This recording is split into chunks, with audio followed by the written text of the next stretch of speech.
Hello, my name is Juliane Roemhild and I am going to read a passage from Elizabeth von Arnim's novel The Caravaners. It was published in 1909 and it is told in the first person by Baron Otto von Ottringel. He has recently been to England on a caravanning tour and he talks about his experiences. I have decided not to show Edelgard my manuscript again. And my reason is that I may have a freer hand. For the same reason, I will not, as we at first proposed, send it round by itself among our relations, but will either accompany it in person or invite our relations to a cosy beer evening with a simple little cold something to follow, and read aloud such portions of it as I think fit, omitting, of course, much that I say about Edelgard, and probably also a good deal that I say about everybody else. A reasonable man is not a woman, and does not willingly pander to a love of gossip. Besides, as I have already hinted, the Edelgard who came back from England is by no means the Edelgard who went there. It will wear off, I am confident, in time, and we will return to the status quo ante. How naturally that came out. It gratifies me to see I still remember. A status quo full of trust and obedience on the one side, and of kind and wise guidance on the other. Surely I have a right to refuse to be driven except by a silken thread. When I, noticing a tendency on Edelgard's part to attempt to substitute, if I may so express it, leather, asked the above question, will it be believed that what she answered was bosh? It gave me a great start to hear her talk like that.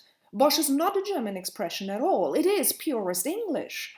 And it amazes me with what rapidity she picked it and similar portions of the language up, adding them in quantities to the knowledge she already possessed of the tongue, a fairly complete knowledge, she having been well educated, but altogether excluding words of that sort. Of course, I am aware it was all Jalaby's fault. But more of him in his proper place. I will not now dwell on later incidents, while my narrative is still only at the point where everything was eager anticipation and preparation. Our caravan had been hired. I had sent, at Frau von Ektum's direction, the money to the owner, the price unfortunately having to be paid beforehand. And August the 1st, the very day of my wedding with poor Marie-Louise, was to see us start.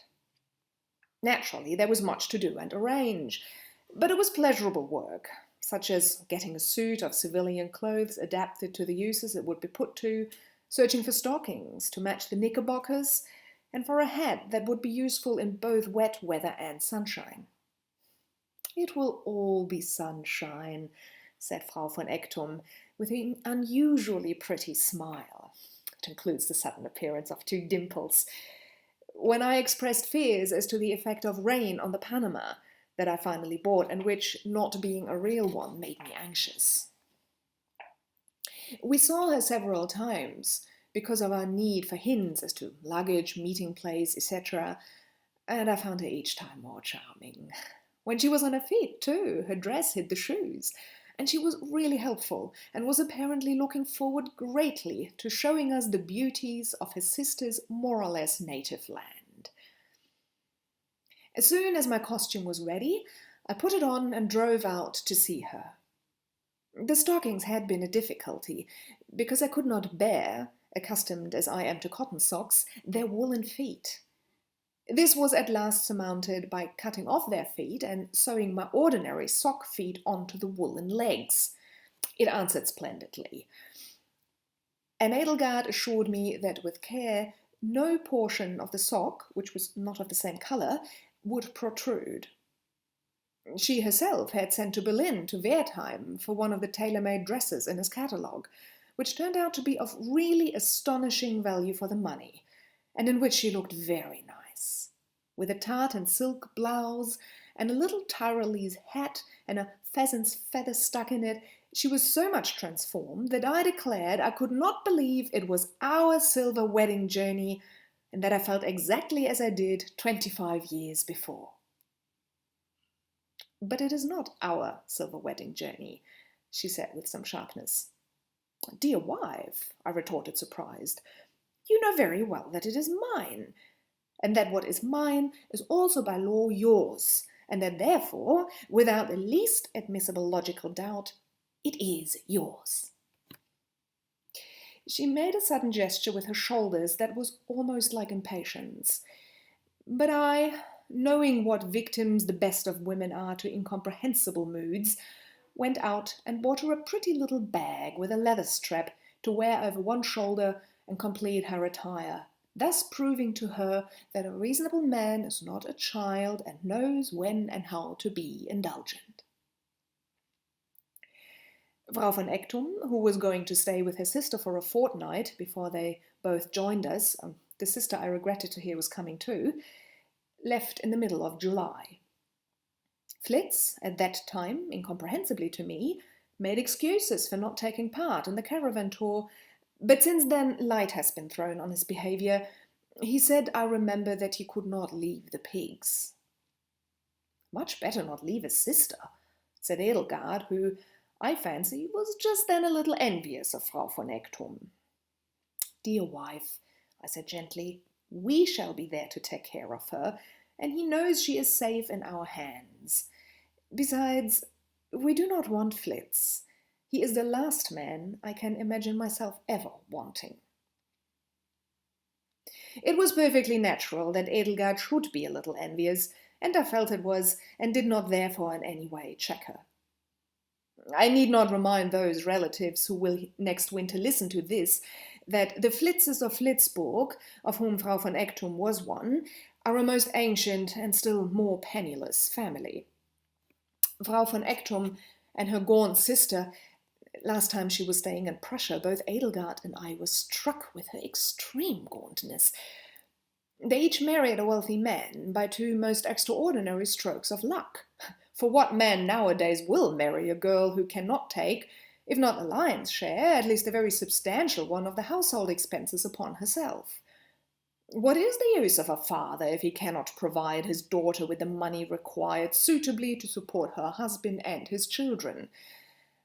I myself have never been a father, so that I am qualified to speak with perfect impartiality. That is, strictly, I was one, twice, but only for so few minutes each time that they can hardly be said to count.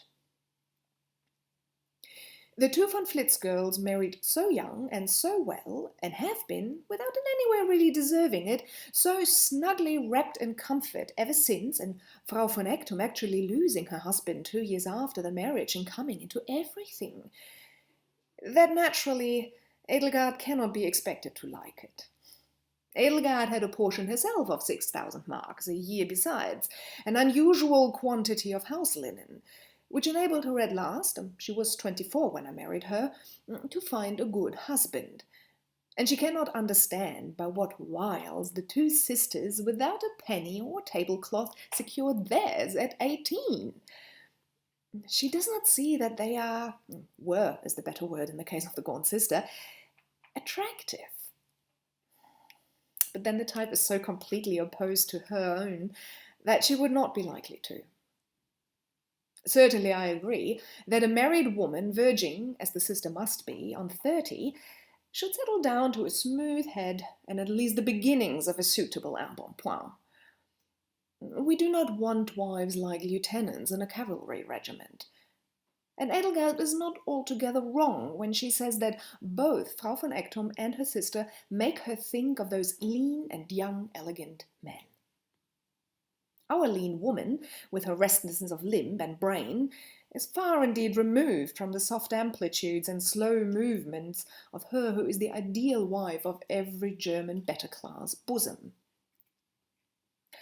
Privately, however, I feel that I can at least understand that there may have been something to be said at the time for the Englishman's conduct, and I more than understand that of the deceased Ektum. No one can deny that his widow is undoubtedly... Well, let me return to the narrative. I'll stop here. I hope you enjoy reading The Caravaners. It is really a very funny novel, and I hope, that you have some fun with it.